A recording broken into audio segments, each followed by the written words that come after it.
Tink put it together, and I didn't want to go. I was like, it sounds really romantic, but it's pretty exhausting to do it. So, but Tink, I said, if you can convince Bob, who is not only our bass player, he's our accountant, and if you can convince Cindy, who's out there selling merch, one of the city in Bethlehem, Cindy's like in charge of personnel. I said, if you can convince them that it could be a successful tour and I won't die on the tour, then I'll consider doing it. So she put a tour together. She booked 9 shows in 10 days, and she went after them. They were all sold out. If it was light,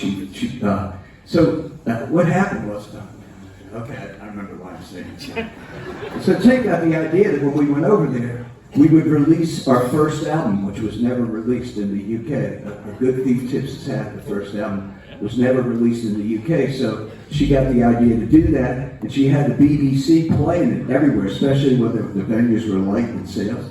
So the BBC played all this stuff that never kind of got ignored over here by radio. I don't know why, because there's like radio stations right at the hall here.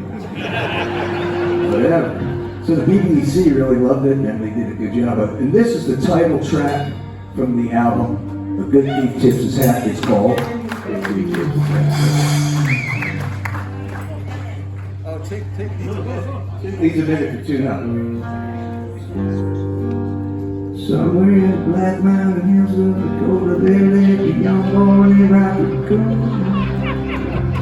One day his woman ran off with another guy. Getting young, right in the Robert didn't like that sound, get that boy. So one day he walked into town, booked himself a room in the local saloon.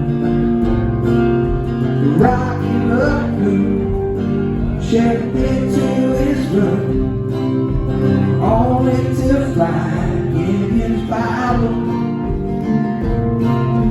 Rocky had come, equipped with a gun, to shoot off the legs of his rival. But his rival, it seems, had broken his dream by stealing the girl of his fancy. Well, her name was Lil, and she called herself Lil, but everyone knew her as Nancy. Now she and her man, who called himself Dan, were in the next room at the whole down.